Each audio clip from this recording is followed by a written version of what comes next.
The Netherlands is a small but resilient country. We have always been at the forefront of innovation. When faced with a challenge, we take it on to find answers and solutions that make the world a better place. From protecting ourselves against the seas to pioneering technologies such as Wi-Fi.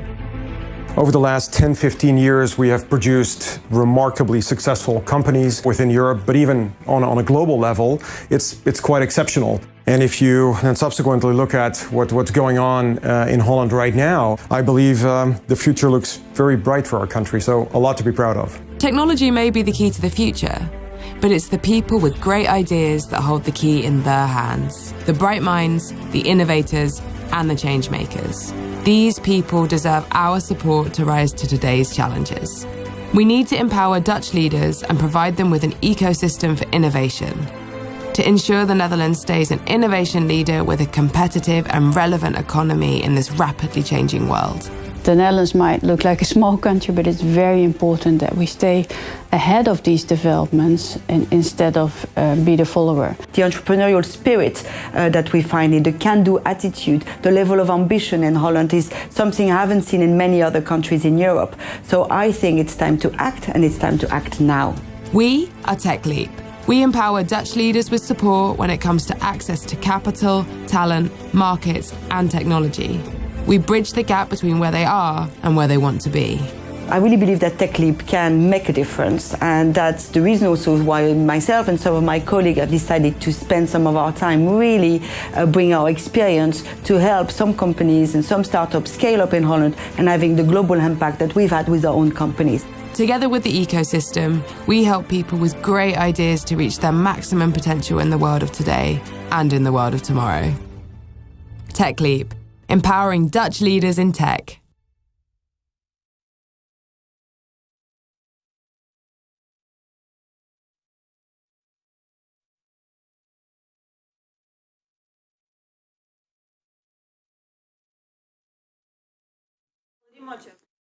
Hello and welcome back to the Energy Tech Summit 2020. We hope you guys had a good break. You did manage to network and are ready to come back for some more quality content.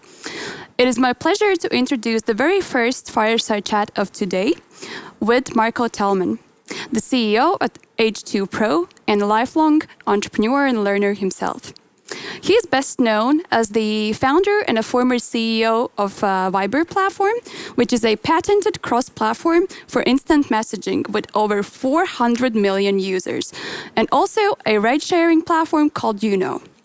Together with Thomas Kemptis, who is the investor and partner at Contrarian Ventures, he will be discussing commonalities between voice over IP, ride-hailing, and hydrogen. So guys, the floor is yours. Hi, Talman. Good to see you. And welcome to the first fireside chat. Maria just made an intro about you. I think we can spend hours talking about your past. I think we're going to be a bit more focused on the future today. But could you give the listeners probably, 2 minutes of your sort of life story, you being a serial entrepreneur, doing a bunch of different things, ride-hailing, VoIP, iMesh before, and now arriving to hydrogen industry. So if you could just walk the folks through a little bit about your life story, that would be fantastic.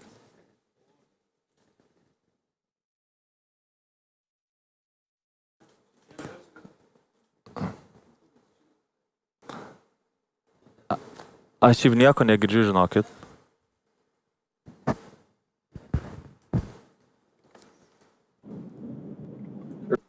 We good?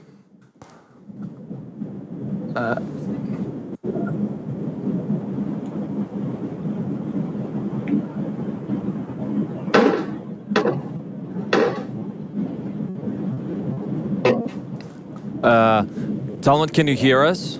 We're having some bandwidth bandwidth issues. You can Loud and clear. just give us 2 seconds.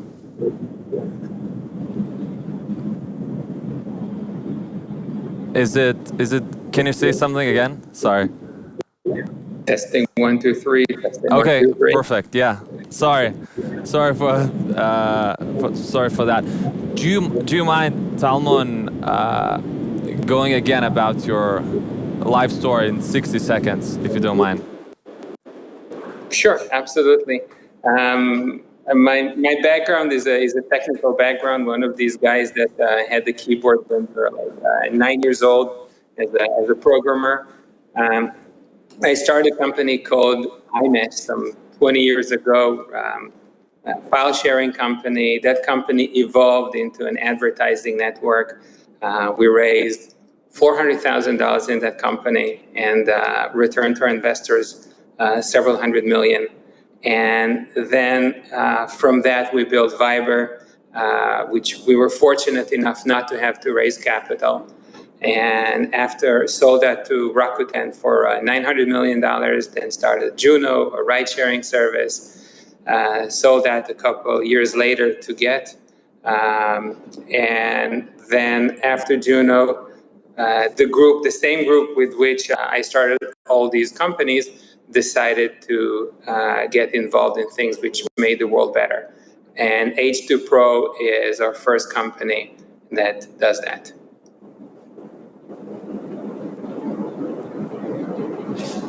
Can't hear you.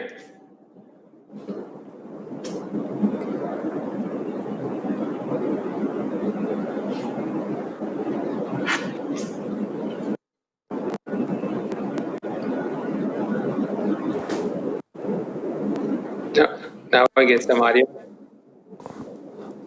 What about now? Yeah. Yeah, you can? Yes, I can. Okay, sweet.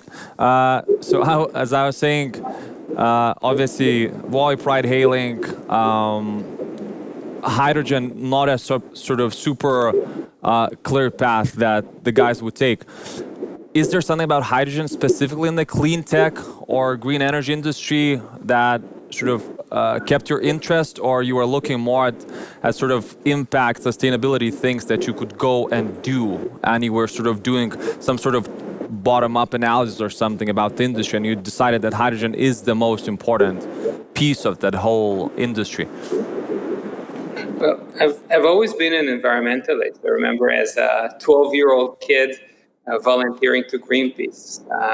So this is something I always cared about. And climate change is increasingly, it is a very important issue. It's probably the most important thing that we will deal with in this generation and the one after.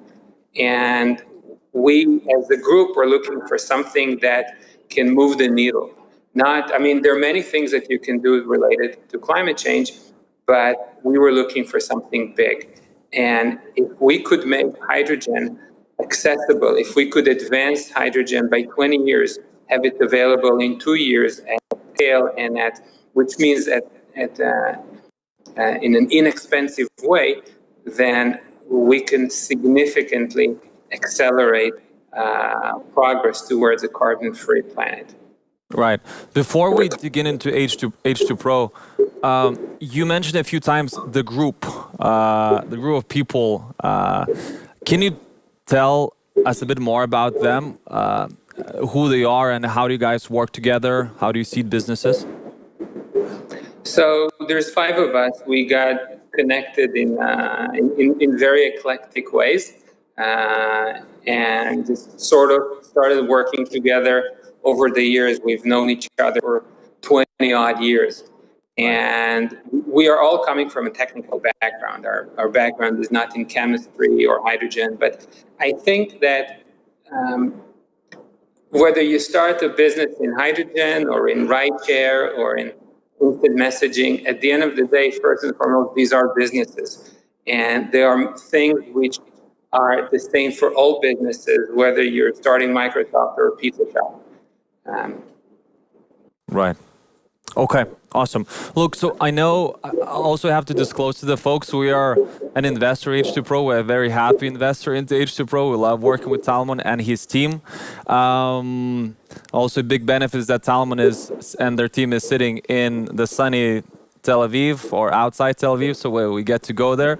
I know Israel is now under strict lockdown, so probably no trips for us for a few months at least. But we did visit the laboratory last year. It's expanding every day, and it's very, very impressive. But I know there's a story behind how did you form H2 Pro. I know there was a folks working before on the technology. Then you came and you sort of put everything together and really started the commercial company. So could you share with us the story? Yeah, so the H2 Pro goes back to the Technion, to the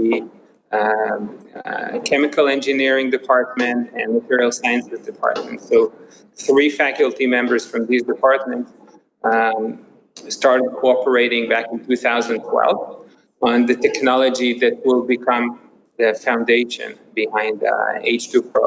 By 2017, 2018, they felt that they were ready for it to be commercialized. At the same time, we as the group were looking for something to get involved with. It wasn't necessarily hydrogen, it was something to deal with climate change that can do things at scale. And we talked to a bunch of people doing many things, but when I remember the very first call with these guys, I was like, yeah, this is it. This is, if they can actually deliver on what they say they can, then this can really change the world. Right.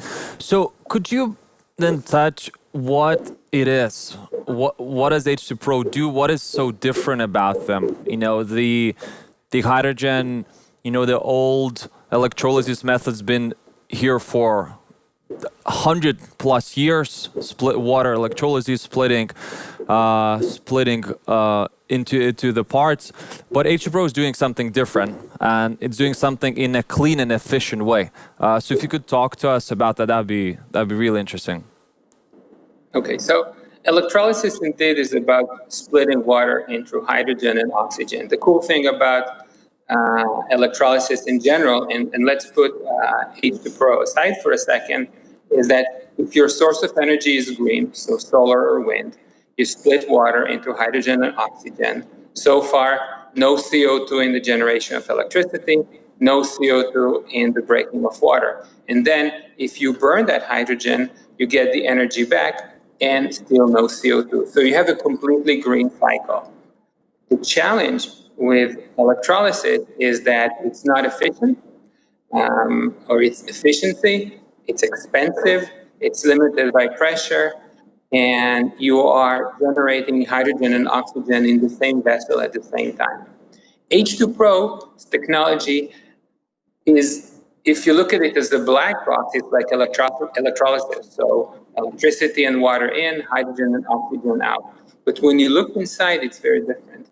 And we can go into the nitty-gritty, but what's important is that instead of getting efficiency that's around 70% or less, we get to electricity efficiency that's about 95%. Our capex is significantly lower. We expect it to be half or less. Generation pressure is higher. Safety is higher. It scales faster. It's so much better than electrolysis across every parameter that matters. And that's why we like it so much. Right. So obviously these are, you know, if that would become true, that's be absolute breakthrough in the hydrogen industry and in general in the whole energy mix. Why are you guys, why is H2 Pro the company that could make it happen? I know very well the folks that are behind it, and it's some of the very impressive bunch. So if we could touch about the folks coming from Technion University, that'd be super. I think, look, this is a very strong group of researchers that started it, and we did really well on hiring. But there is something sometimes you discover something that's unique. This is not to say that somebody else could not have discovered the same thing, but they did. Other people didn't. They made a certain leapfrog in terms of the thinking process on how to split water. And they and they have the ability to follow through we have the ability to follow through from idea, and many people have a cool idea. Can they take it all the way into a product, into commercializing it? And this group has the skill set and the motivation to actually make it. And I just wanted to add, it's not only that, it's been like 2 or 3 years of development as the company was formed, as you mentioned, 2017, 2018, but they had many years and many cumulative years of experience and really working on this technology. So it's not like it's, brand new, a couple of years in the lab. It's really going back a way back in the beginnings in the Technion University. And I wanted to move then. What's really the how's the journey been so far, Talmon? I know you guys still in the sort of lab stage of the company, but moving very, very fast across the milestones.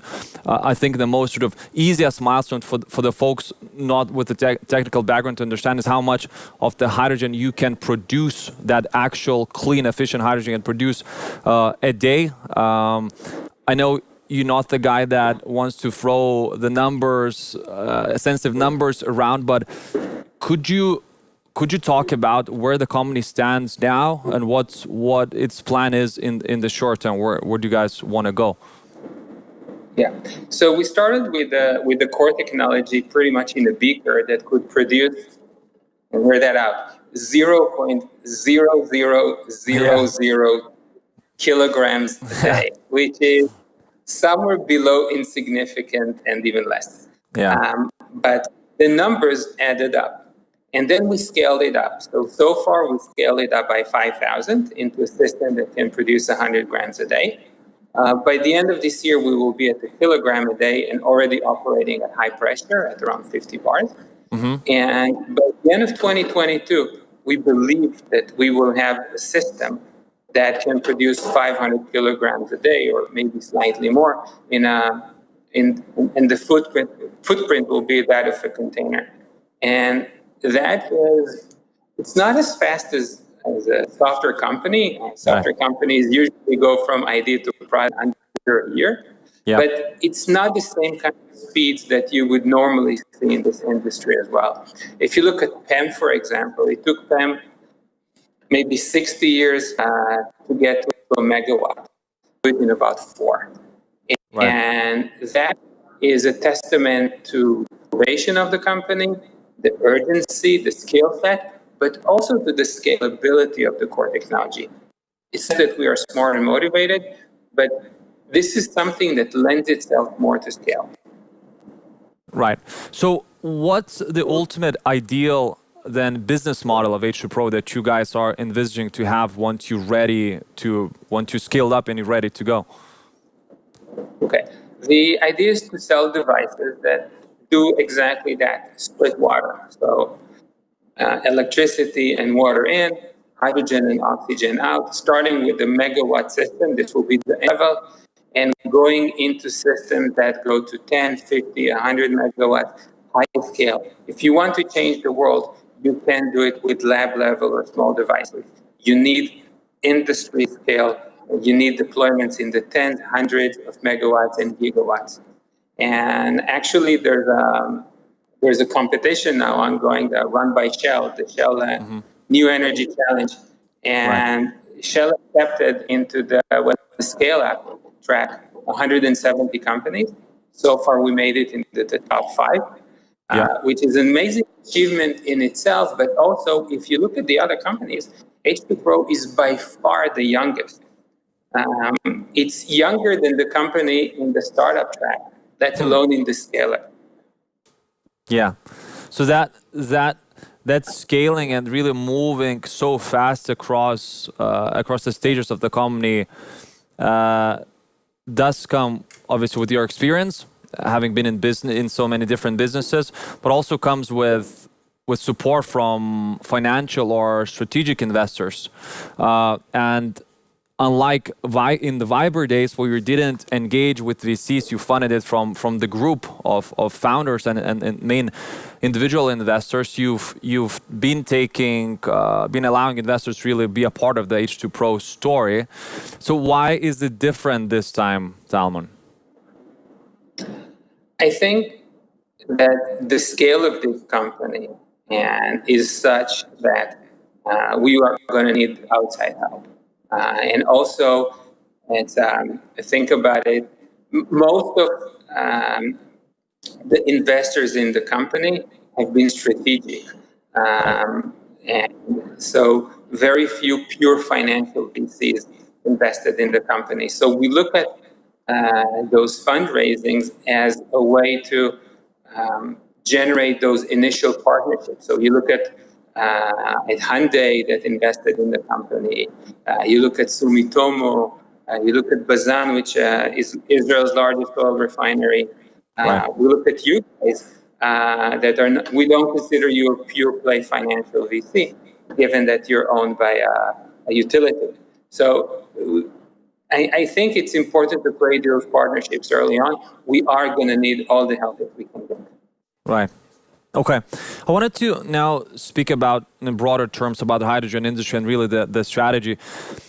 Obviously, as a fund, we spend all of our time in energy tech and mobility industry. So we sort of live in the bubble, but every day we hear more and more about hydrogen, from governments, from massive corporates, from European Commission. There's even been recently EU hydrogen strategy with estimating more than 140 billion euros in revenues in Europe by, in 10 years or so. It's moving super fast. Everyone suddenly became very interested and very bullish on it. Why do you think that's happening? Why is this time is different, and why is everyone talking about hydrogen these days? Okay. Well, I think everyone, before talking about hydrogen, is talking about climate change and the climate crisis.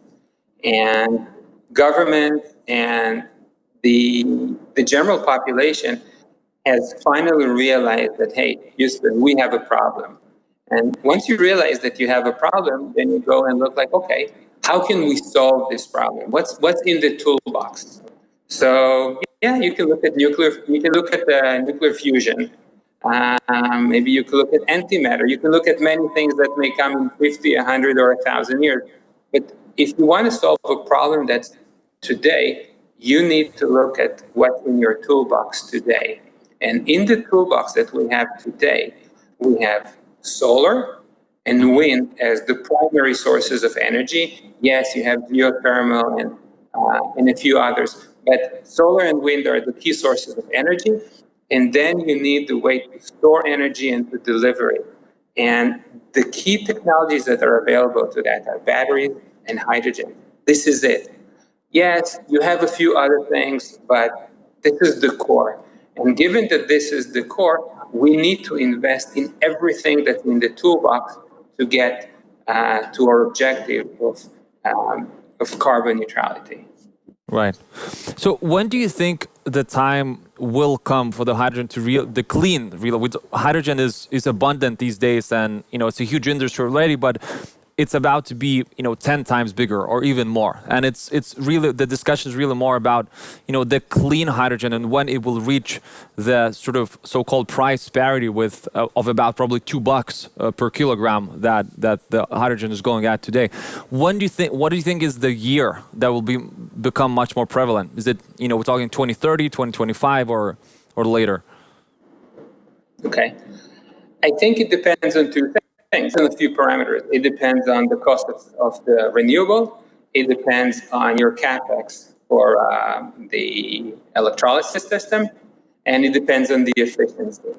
So I can tell you that if you're looking at H2 Pro, if you assume energy cost of 2.5 cents per kilowatt hour, then we're going to be at below $2 in 2023. Okay.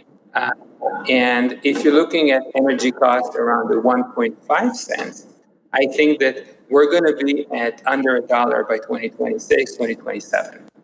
And I think the holy grail for hydrogen is that $1. When you get to $1 per kilogram, which is about $7.50 per MMBTU if you just wanted to burn it, then everything changes. And the cool thing about H2 Pro is that we're going to get there so much faster than what IEA or DOE predict. That's That's really the objective, that $1 mark. Right. And then let's talk about the industries that hydrogen is about to really disrupt and change. Because maybe multi-layered question. One is, what is going to be the first industry that will be able to take that clean new hydrogen first and really change the energy mix? And in general, are there industries that do you think all the industry is going to have hydrogen as a main source of energy, or you think some of the industries will stay away from this, or maybe it just doesn't make sense to do that, at least in the shorter term? Okay, so there are a few industries. Everybody's talking about mobility. I believe that everywhere where you see diesel, you're only going to see hydrogen. So if you're looking at trucks, buses, ships, well, ships don't run on diesel, it's even worse. But everything that's big or needs to go the distance should go with hydrogen rather than batteries. When you're talking about personal mobility, I think the jury is still. I can definitely make the case for hydrogen, but I can also make the case for batteries. So that's not clear. Be a mix. We might see that smaller vehicles, the equivalent of a Smart, will be running on batteries, and SUVs more leaning towards hydrogen. You have to remember one key thing. If you have a fleet and you're going to charge it at night, then if your country is running on solar, then you have to charge that fleet from stored energy and not from live energy. That stored energy takes us to the next step, which is how do you store energy from day to night, from summer to winter? And I think hydrogen makes more sense, because at the end of the day, if you want to increase your capacity with hydrogen, you need to buy another tank. If you want to increase your capacity with batteries, you need to buy another battery. And tanks are about 100 times cheaper than batteries. And that's why I think energy storage makes more sense with hydrogen, even for one day, and we've modeled it. Other industries, ammonia, green ammonia, steel making, you need a hydrogen path for steel. And I think the biggest eventually is just going to be heating. If you look at Northern Europe or Europe in general, then Europe is burning natural gas. And the same way you burn natural gas, you can burn hydrogen. And the changes needed to the infrastructure are relatively minor. Right. Okay. And you mentioned trucks. So I want to ask your thoughts on Nikola. Maybe not the exact thoughts on the founder, very controversial figure. I think just stepped down a few hours ago from the role at the Nikola, given the inbound SEC inquiries. But Nikola, one thing they did definitely brought a lot of talk about hydrogen, about fuel cell trucks, and about the industry in general, which is a good thing. The more people talk about it, the more people really understand the opportunities that it's offering. Do you have any specific personal or H2 Pro company thoughts on the Nikola in general? I honestly hope that everything they say about that some have said about Nikola is not true or exaggerated, and that they will deliver those trucks. That said, Nikola is not the only one working on hydrogen trucks. You look at Hyundai, for example. They have trucks, they have buses. These will be delivered whether it's Nikola or somebody else. Right. Okay, cool. Well, look, I think, Talmon, we're sort of wrapping up the hydrogen discussion and H2 Pro discussion. Really, the last thing I wanted to go with, given your sort of serial entrepreneur background, and to all the founders, all the entrepreneurs watching this and who are working on something, given the conference thematic, it's most likely going to be energy tech or electrification of mobility industries.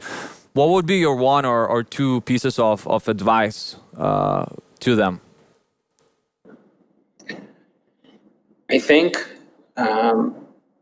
when you build a company, you want to build a company where you have a market. Now, I don't know what such company, this CEO founder is looking to start. But one thing is for certain, and that you have a market, and that's a great thing. And we are going to see a tremendous shift over the next 1, 2 to 3 decades. So if it's like as though you look at an internet company in the 90s, and you don't know exactly what you're going to build or what you're going to do, but you go like, yeah, this internet thing is going to be huge. So this climate change thing is going to be huge, and we're going to see a lot of multi-billion-dollar companies that today are not even a thought becoming around the next 5, 10, 20 years. So if you have a good idea, go do it. And not only that, is the other important thing is the fact that you're doing something which is not just good for your pocket, it's good for the world. And there's a tremendous satisfaction in doing something. So go do it, yeah. Nice. We like to say here that we believe the first trillionaire entrepreneur will be in green or clean energy industry in some years to come. So we big fans of what you're saying, and obviously as a fund, big fans of what H2 Pro is doing. Super excited to be a part of it, and I think the most interesting things are definitely ahead of it. So thanks, Talmon, so much again for spending some time with us. Really appreciate it. Thank you, and thanks again for the support. We really appreciate it. I appreciate it. Thank you.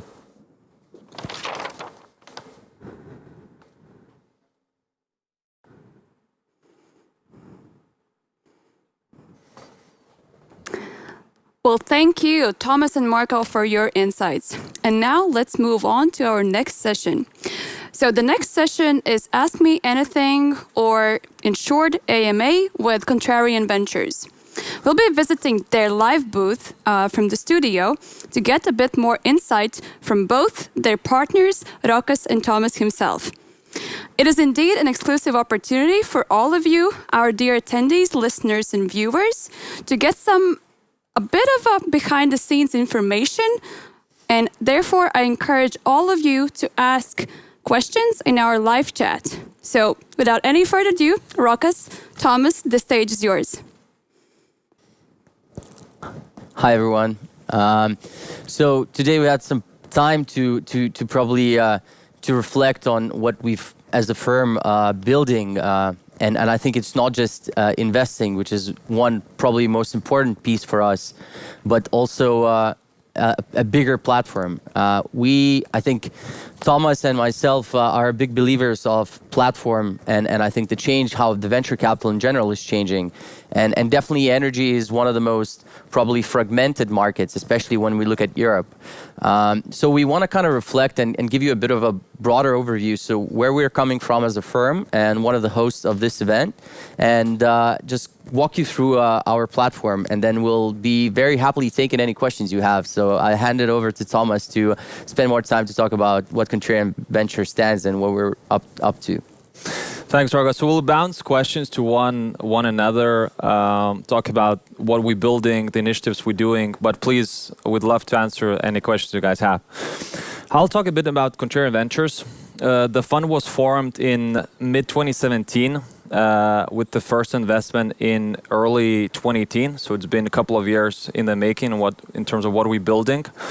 I think the founders of the Contrarian Ventures really saw the European energy and mobility ecosystem and its entrepreneurs being underfunded, underserved, with a bunch of smart folks operating in this industry, but really few funds looking to fund them at the stages where we operate, which is seed and Series A stages.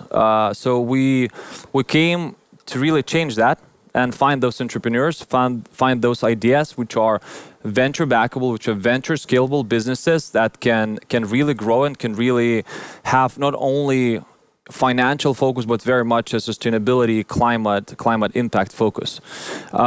So the fund started, and it's been very, very active couple of years. We have 15 portfolio investments of really our family of 15 companies, and we're having a 16th addition to the portfolio tomorrow in the Scandinavia region. We're gonna announce this deal. We're very excited about it. It's been in the works for quite some time. We're very, very active, not only as an investor, not only giving money to the entrepreneurs, but doing a bunch of other things within the platform that Rokas will talk about. But in general, the way we operate, we are very much a clean tech focused venture capital fund. We are very European focused, very much focused on European entrepreneurs who really want to keep them here, not go to the States because there's some obstacles here to do business, but really find their spot in Europe. And we're investing all across Europe. We have portfolio companies in multiple in the UK, multiple in the Scandinavia, multiple in the Baltics. We've done deals in France. We've done deals in Israel with our family member, actually Talmon from H2 Pro, and we're actively scouting across all the region. And this is not easy, but we have a tremendous support. We have multiple partners across the region, including multiple partners in the UK, in Amsterdam, in the Baltics. We also have a very large advisor and expert network that we actively building out. So we get really the top deal flow across all the countries that we interested in, including Israel. And as I said, it's not really only about the money that we give to the entrepreneurs. We are very involved with the company, very on hands, sort of, as we love to call it, founders, vetted investors. We're very active with the company, helping them out as much as we can. But we also building the platform. So we don't want to be known just as an investor, but also really someone that creates the ecosystem in Europe and really the leaders in creating that energy tech ecosystem. So Rokas will expand a bit more on that. Yeah, so I think, as Thomas mentioned, I think, we're trying to build an inclusive platform where we say, that it's not just money that comes to our founders and as Thomas called, family.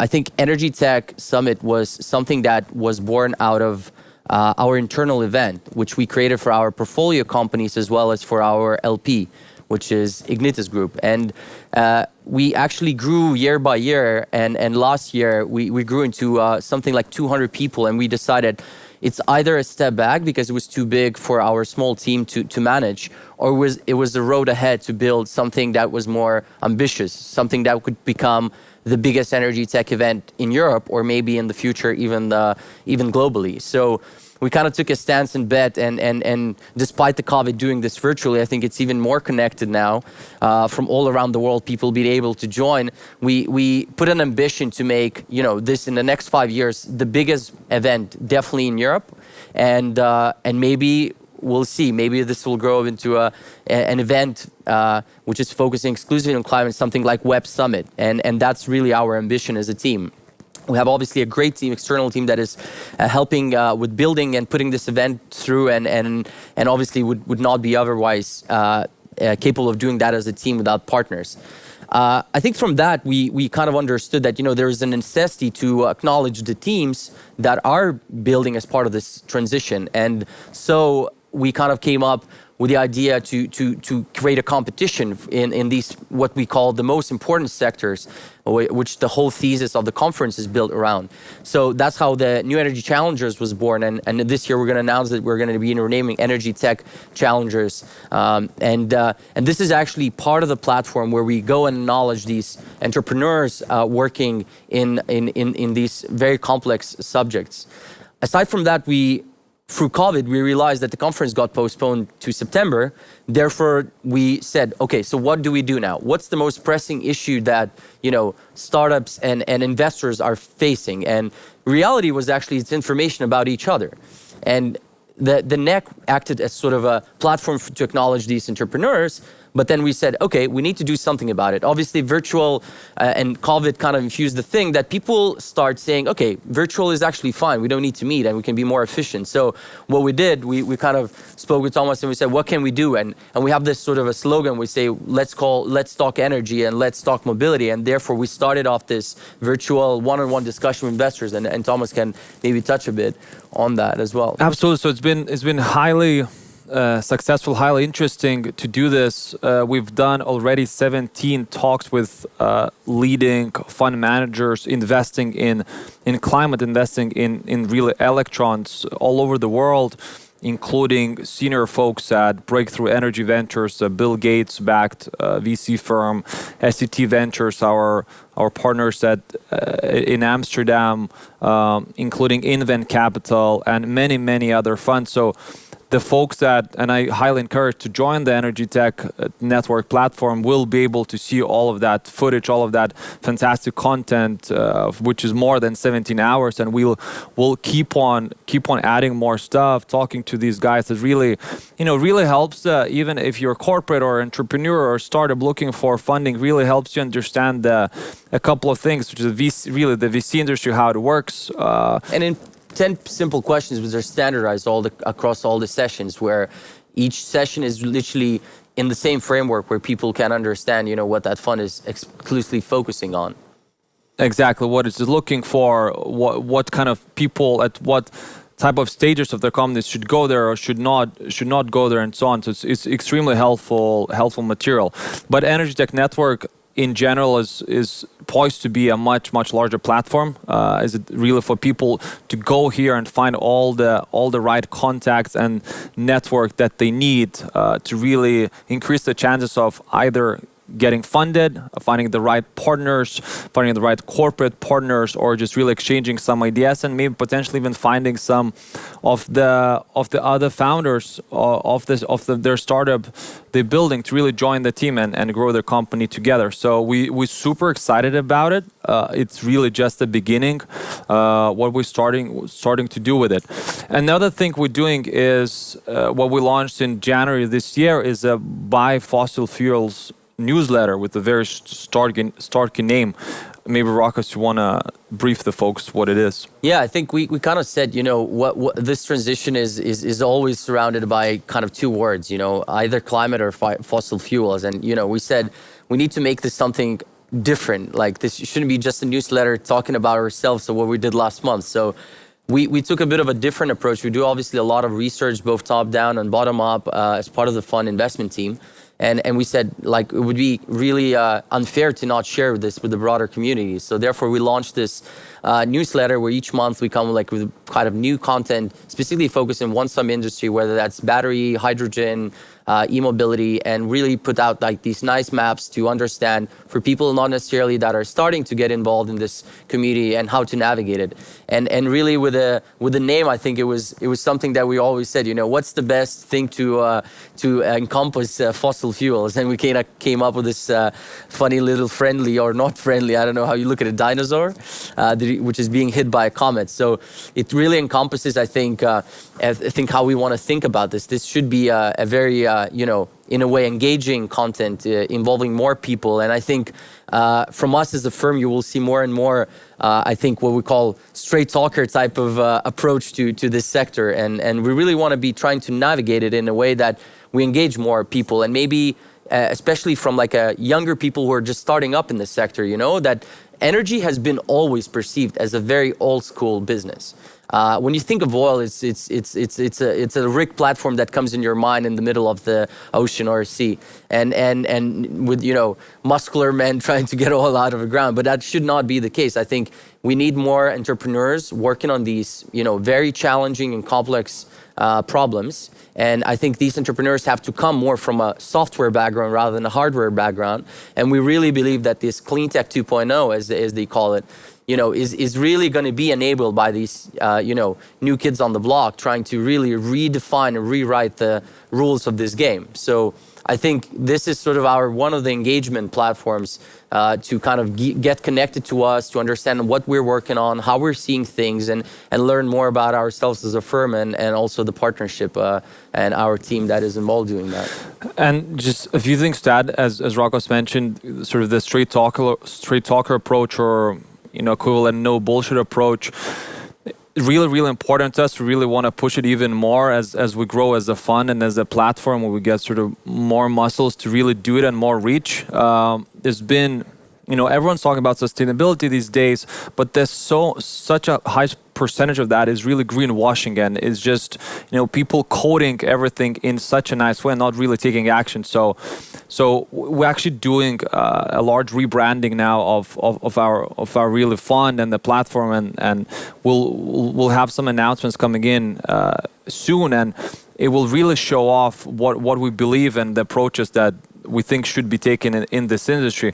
We believe it's innovation is the thing that could make the transition happen, and and that innovation can only come if people are being honest with each other and not sugarcoating everything or that's being said or being done. So sort of this straight talker, no bullshit approach is super important to us, and I think it's super important to the whole industry.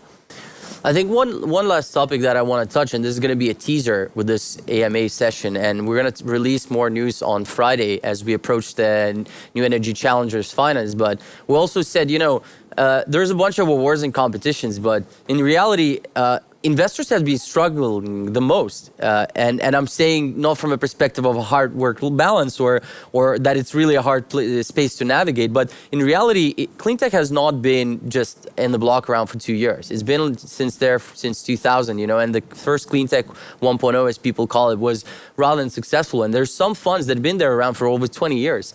So what we said, we're trying to be very, as a firm, cooperative and in our approach. And I think, as been said through numerous occasions, how we operate, and probably some of the partners that are joining us in these discussions over these 5 days will probably say similar things. But I think we believe that in this very complex environment, you need to be having a lot of partners, and a lot of them are actually investors. So we said, we want to build and we'll be launching this Energy Tech Investor 50, which is what I call, there's going to be the so-called Midas list of energy and climate investors.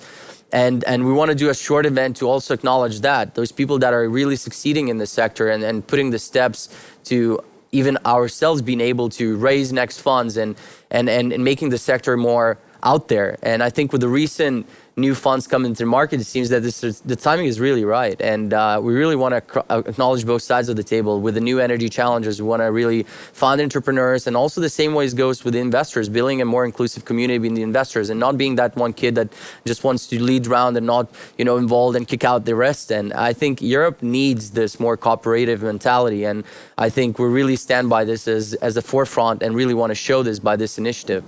So I think, overall, I think there's a lot of things, but in principle, it's fundamentally what Energy Tech Network stands behind is really very simple. It's a way for people to meet. It's a way for these two sides to be acknowledged, both entrepreneurs and investors. And I think the third one, the pillar that we're still having some hopes for, and we're probably going to launch by maybe after our rebranding, is a podcast where we can do these deeper discussions. And this is going to be a continuation, basically, of our Let's Talk Energy. And I think we call the event Energy Tech Summit because we think that sustainable energy transition encompasses both sides of the table, both energy and mobility as the two anchors. And really, even though the word mobility has been left out of the name of the conference, it's really very deeply embedded into it. So I think there's a great road ahead with a lot of, I think, support from both governments. I think we're very excited about this European green energy deal, which is going to create a new wave for this entrepreneurship to nourish. And we're very, very excited and happy to be part of it. And to finish off, probably important to note, we're not only doing a platform, but we're also in active investing. So if any of the folks are watching this, we would love to hear from you. We're looking to invest across energy tech and e-mobility industries across all Europe. So if you're building something in that space, whether that's grid-based tech, whether that's future, anything related to future grid, battery, energy storage, generation, distribution, micromobility as a service, or any of these tangential industries, please drop us a note. We'll love to consider, love to have a chat with you, even if you're thinking of raising money. Would love to be a part of your journey. So we very, very welcome and we'll love to talk to you. I think we did a bit of a monologue here, but I think we need to check with Maria if there's any questions. I think there's a couple, so we're gonna probably take some time to also. I think you know, for these 5 days, obviously we're gonna be very engaging. Given the fact that we're virtual, we're sitting here with the whole team, and it feels like a bit of a. It kind of feels like we go have a separate room where everyone is there, and it feels like election time, you know? It's like people working like, it looks like it's a bunch of reporters and things. So we're happy to engage with you through the platform. Reach out, I think, in our booth. I think you can, if you're using the Brella app or you're using the web application, you have sponsors and you also have hosts. So we have this separate booth where you can come, and one of our team members will always be willing to have a meeting with you, chat around your technology, whether you're a co-investor or a corporate looking to enter this sector. We're happy to chat about that as well, as we obviously are, you know, going raising funds in the future. So we're happy to make a connection and chat about, like, you know, what we're doing and how you can be involved and be part of it, whether as a company, as part of our family, or whether it's a partner that could join us in this energy tech network. This is definitely not a silo that we're building, and I want to emphasize that. We're trying to, that's what we call a host for the time being for this one event. But also we're initiator, but that doesn't mean that this is just our thing that we're building. We really want to build something that people can join, and join not in principle just as a member, but join as a partner. So if someone is really interested in what we're doing here, definitely reach out. We're very, very excited to chat with you. Thank you.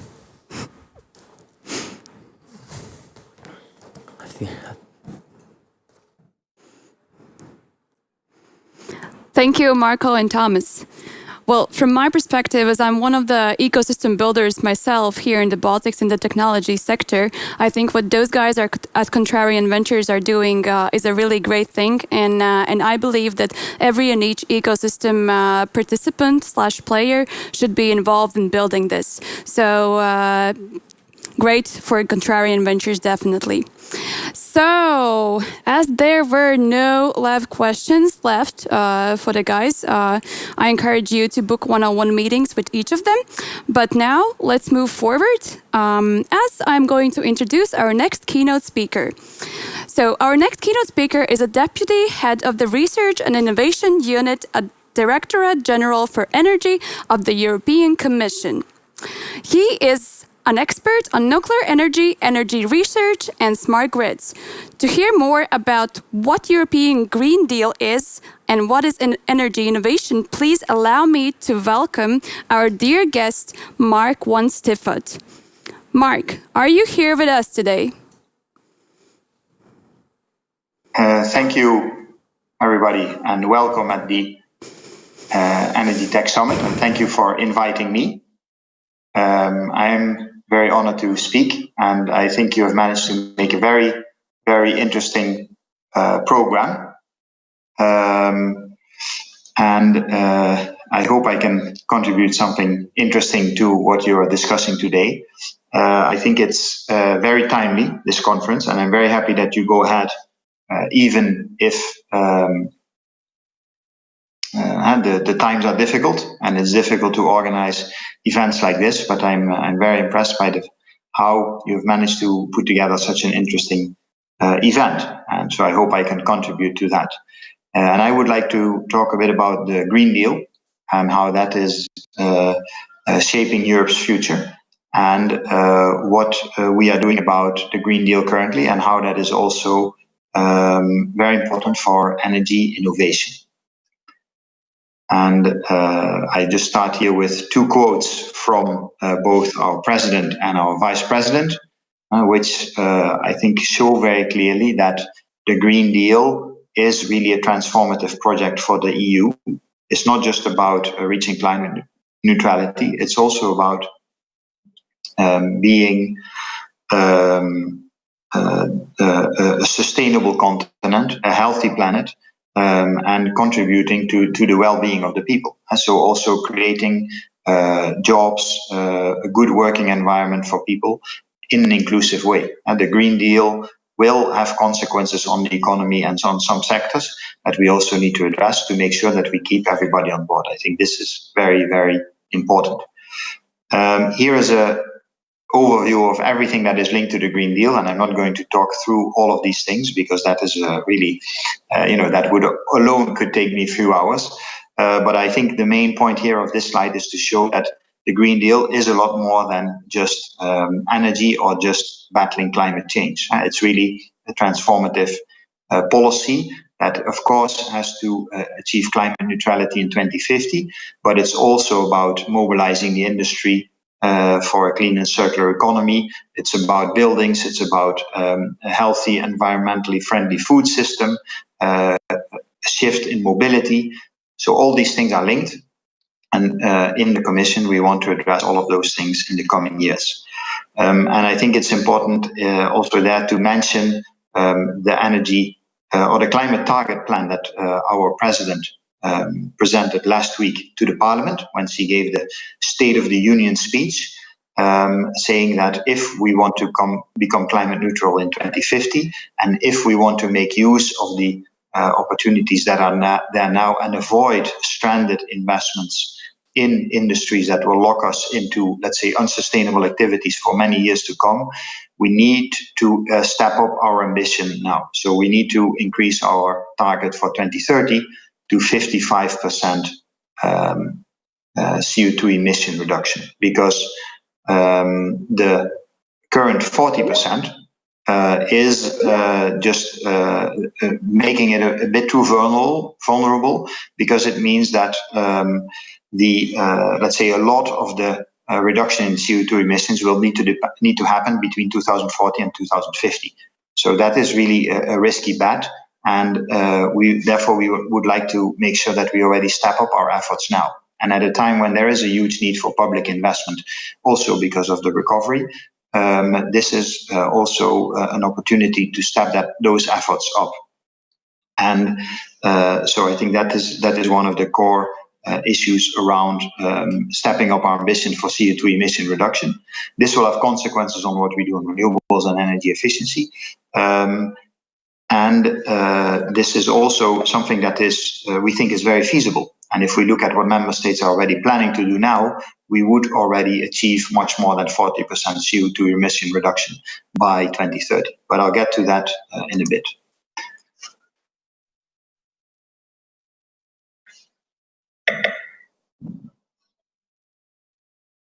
Good.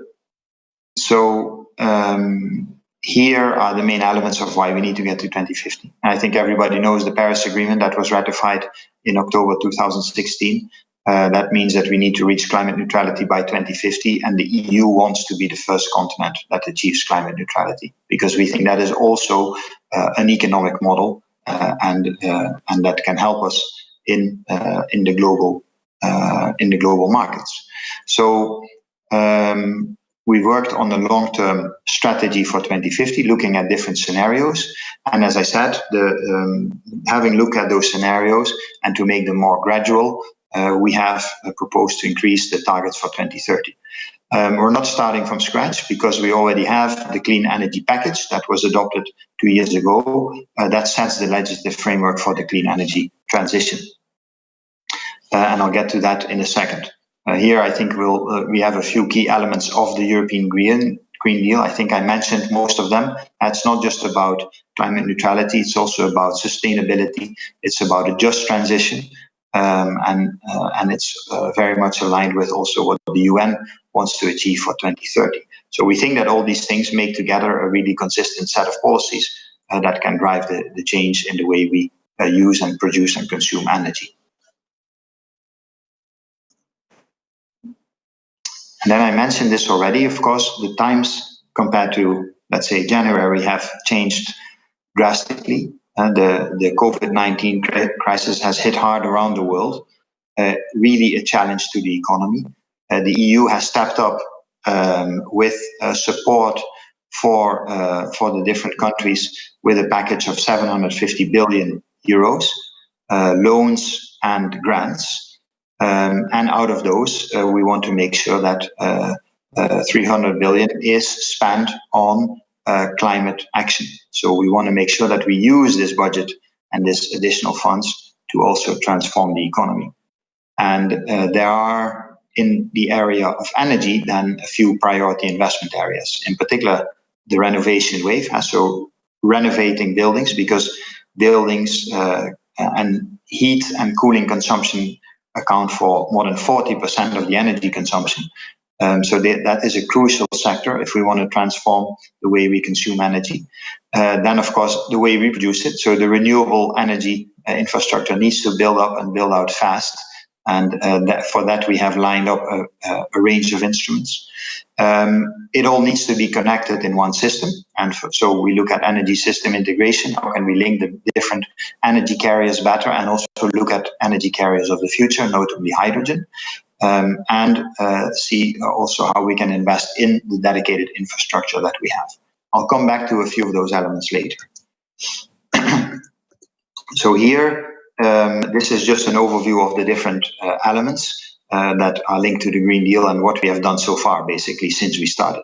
So we've created a Green Deal investment plan that really looks at green finance and how can we make sure that also the private funds flow into the right issues. We're looking at the taxonomy of how to define clean energy technologies so that it helps also investors to clearly see what is actually in line with the longer term EU energy and climate policy and what is not, and a just transition mechanism, so supporting in particular those regions that are hard hit around the globe. Then in March we came out with the climate law, so that aims to put in law the objective for 2050 to be climate neutral. That's currently being discussed by the Council and the Parliament. And we look at the industry. And so we look at how do we make a competitive industry that supports the Green Deal and the green transition, and how do we make sure that this happens in a circular way? And so how do we look at materials and things like that? And then one thing here that's noteworthy to mention, I think in particular for all of you, is the way we actually then create funds and support for these investments and these innovations that we need. And there are a few big things that are happening there. One of them was published in June, which is the Innovation Fund, which some of you may know is a way to use some of the revenues of the ETS system for investments in demonstration and close to the markets innovations that need a last push to be brought to the market, and that can get support from this. The call is open. It is a 1 billion budget call looking at industry, renewables, CCS, and storage. So this is really some of the key technologies that we need, trying to find good projects that can showcase where we need to go. This was too fast. And in June, no, this is actually July, sorry, this is a small mistake. So in July this year, in the 8th of July, we published a energy system, a smart energy integration strategy to see how we can link the different energy carriers and the different sources better together in a way to promote, on the one hand, the integration of renewables in the sectors that are electric and that can be electrified, so like e-mobility and some parts of the heating, but also look at ways how this sector integration can help looking at the harder to electrify sectors and what can we do there and how can we make sure that also those sectors will decarbonize. And of course, we are then looking at solutions like CCS, but also looking at alternative fuels that may still be electricity based, and like clean hydrogen being produced from renewables through electrolyzers, but that will then need to be transformed and brought to other consumers, like in aviation, in the industry, for example, in steel making, but also in the in the chemical industry of the future, hydrogen can be a feedstock as well as a fuel. And so that makes it, on the one hand, complicated, but that also, on the other hand, makes it very important to look at the system as a whole and not at the individual electricity, gas, heating, so to say, but see how we can drive a policy where we link those things and move in an integrated way. So the third quarter is where we are now. We're looking at some major initiatives that are coming out, or actually came out last week. So one of them is the renovation wave. I mentioned this already. How do we look at our buildings to make sure that they become more energy efficient and consume less for heating, and make the heating also sustainable, renewable based? The Green Deal call, so another important funding instrument for research and innovation that has come out last week with a budget of almost €1 billion that is really pushing research and innovation in some key technologies. So in there is a big support for offshore wind, there is a big support for local heating and cooling, there is support for hydrogen, for building the next level, higher scale, larger scale electrolyzers. And there is support for buildings and cities. And there is support for decarbonization of industry. How can we make, so to say, a closed carbon cycle in industry? And how can we look at the aviation and shipping and see, for example, in ports, what we can do about the fuels that they use. So this is really looking at the different parts of the system, trying to put in place what we said with the the strategy for smart energy integration, and see how we can support the different elements and the innovations through the Green Deal call. So this one is open now. So I would all invite you to look at that and see if your projects can be supported with this call. And then another important work that we are looking at is the national energy and climate plans. So this is a key part of the strategy, because we've asked all the member states as part of the energy union to provide their national plans. We've looked at them. We've made a first assessment that came out together with the climate target plan, when we which was coming out last week and proposing 55% CO2 emission reduction, and looking at the national plans and seeing how they can help, what is and where it needs to be stepped up. And in October, we will come with a State of the Energy Union report. So then we'll also issue our assessment of the individual plans. Then if we're looking at the fourth quarter, we're going to act on mobility. And so to have a strategy for smart and sustainable mobility. And we're going to look at one big important part of the energy system of the future where we really need to step up, and that's on offshore renewable energy. The potential is huge, but it also means that we need to align our supply chains, our infrastructure planning, to make sure that the offshore wind parks that are in the pipeline can be built on time, and that they become an attractive business case. And I think the prices in offshore wind technology have gone down greatly over the last years. So I think our European industry is really showing the way and driving this innovation. And I think we want to keep that up, because it's also an important sector of growth for the whole world. So the Clean Energy for All Europeans package, I mentioned this before. This is basically the basic legal instrument that we issued 2 years ago, that talks about making renewables fit for the market and the market fit for renewables, focusing in particular on the electricity market, but also looking into other sectors. And parts of this actually, like the targets for 2030 for renewables and energy efficiency, they need to be reviewed, because we're looking at an increased target for CO2 emission reduction, and that of course need to be met by measures in renewables and energy efficiency. So before the middle of next year, we're going to come up with a review of those targets as well. So now I'm going to go a bit faster, because I don't want to take too much of your time. I think here, this is more or less what I mentioned before. If we talk about system integration, we need to look at electrification as well as decarbonization in sectors where we can't electrify, and use that to decarbonize gases and liquid fuels. And then hydrogen has a very important role.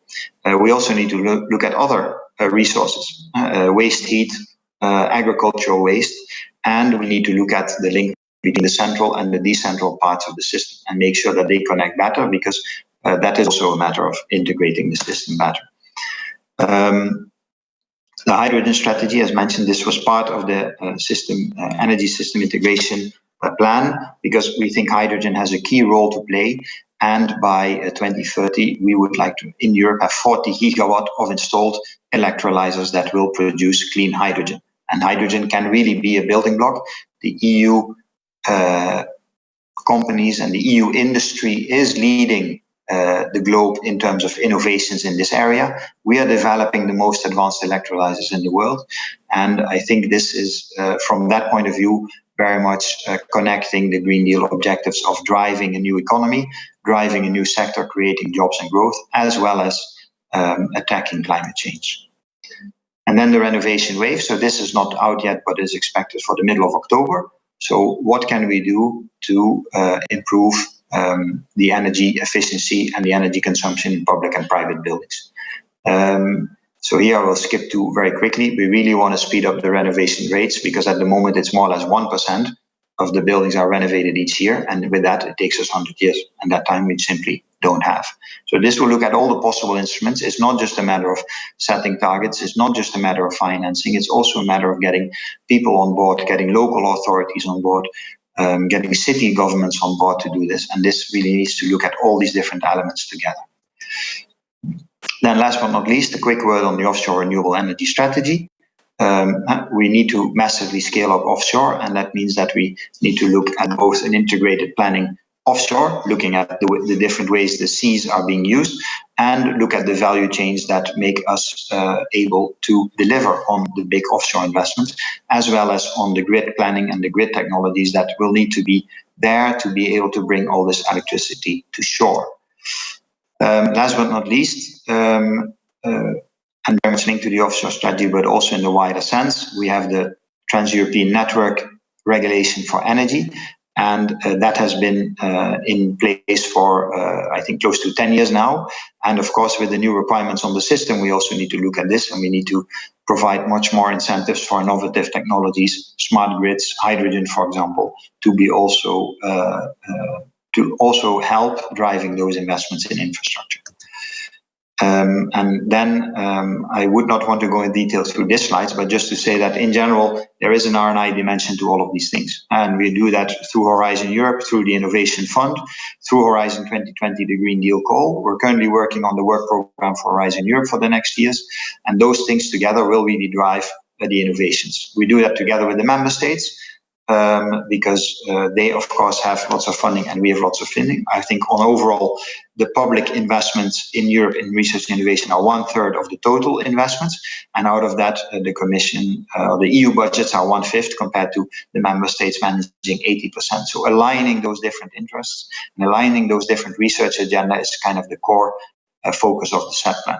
And in the middle of October, we will come out also with a Clean Energy Transition Technology and Innovation Report that will look at the competitiveness and the status of the different technologies that we need for 2050 to see, are we on track?